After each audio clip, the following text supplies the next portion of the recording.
Shalom bagi kita semua. Sungguh kita bersyukur hari ini diberikan kesempatan lagi untuk mendengarkan firman Tuhan.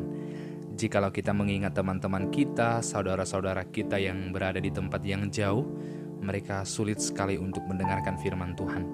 Mungkin karena masalah internet, atau mungkin juga karena dilarang oleh pemerintah, atau mungkin karena keterbatasan dalam hal pengetahuan, atau mungkin tidak ada yang mengajarkan kepada mereka.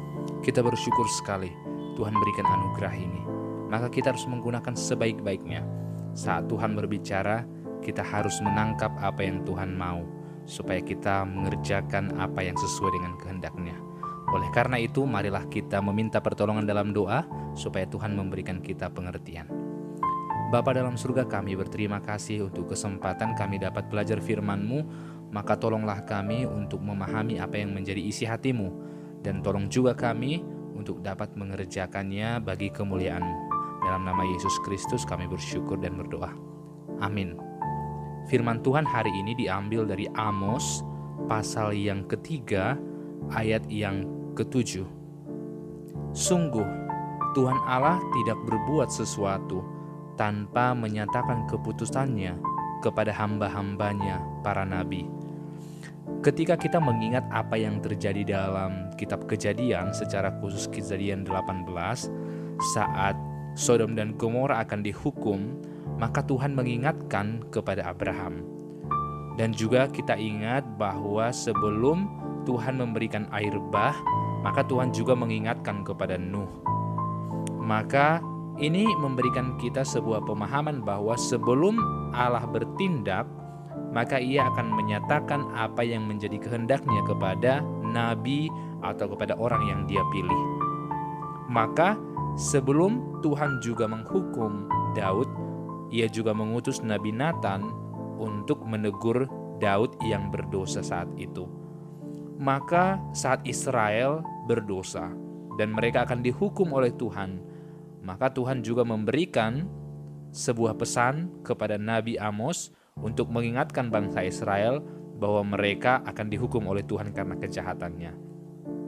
Maka ini memberikan kita sebuah kepastian bahwa Tuhan kita adalah Tuhan yang selalu siap sedia menerima pertobatan kita. Jikalau Tuhan tidak mau menerima pertobatan kita, tidak ada gunanya Dia mengingatkan terlebih dahulu. Maka perlu bertanya, mengapa Tuhan harus mengingatkan? Berarti ada sesuatu di balik itu, yaitu karena Tuhan masih mau melihat dan menerima kita kembali. Tuhan masih mengingatkan berarti karena Dia masih mengasihi kita. Bayangkan saja jikalau kita tinggal dalam sebuah rumah dan kita melakukan apa yang kita suka, baik itu yang baik atau itu yang buruk. Kita sesuka hati melakukannya, tidak ada yang menegur. Maka sesungguhnya itu tandanya kita tidak dikasihi oleh siapapun di rumah itu. Tetapi yang membuktikan seseorang dikasihi di rumah ialah ketika ia berbuat salah, ia ditegur, ketika dia berbuat baik, dia dipuji, dan ketika hari-harinya ditemani oleh keluarga-keluarganya. Maka Tuhan mau menunjukkan kasih-Nya kepada kita.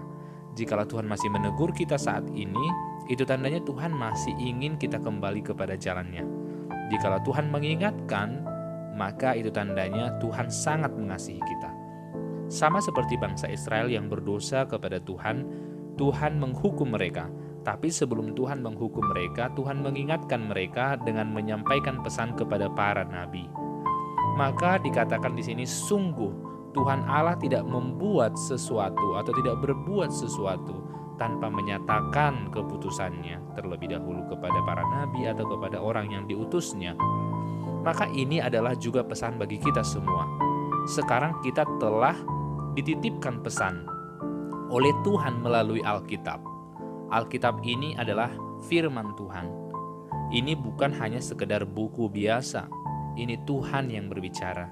Sehingga ketika kita membaca Alkitab, ada kata-kata yang menusuk hati kita, yang menegur diri kita. Sesungguhnya Tuhan juga sedang menegur kita. Karena firman yang berbicara dalam hati adalah suara Tuhan yang menegur umat-Nya.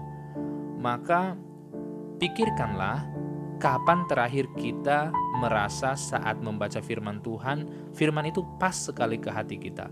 Kita terasa tertegur dan kita mengakui dosa-dosa kita setelah kita membaca ayat itu. Maka setelah kita mendengar hal yang demikian, cepat-cepat datang kepada Tuhan. Minta pengampunan dan minta kasih karunia-Nya supaya Dia membebaskan kita. Tuhan juga tidak hanya menyatakan hukuman-Nya, tetapi Ia juga menyatakan kasih-Nya dengan cara Ia mengatakan terlebih dahulu kepada nabi. Contohnya Nabi Yesaya, Tuhan pernah berjanji bahwa suatu saat nanti akan datang seorang penyelamat Mesias, dan Tuhan menggenapinya terjadi, yaitu Yesus Kristus. Maka sekarang ini saat Anda mendengarkan bagian ini, Tuhan juga sedang mengingatkan Anda lewat firman Tuhan ini bahwa kita semua harus cepat-cepat datang kepada Tuhan, berlari kepada Tuhan, menyembah Dia, berbalik dari jalan kita yang buruk, bertobat sungguh-sungguh, mengakui semua kesalahan kita, dan setiap hari datang memuliakan Dia. Jikalau tidak, kita akan dihukum oleh Tuhan. Namun, kita adalah anak-anak-Nya yang dikasihi. Dia menegur kita terlebih dahulu. Dia mengingatkan kita, karena Dia sangat menginginkan kita kembali ke jalannya. Kiranya Tuhan menolong kita untuk kembali ke jalan Tuhan.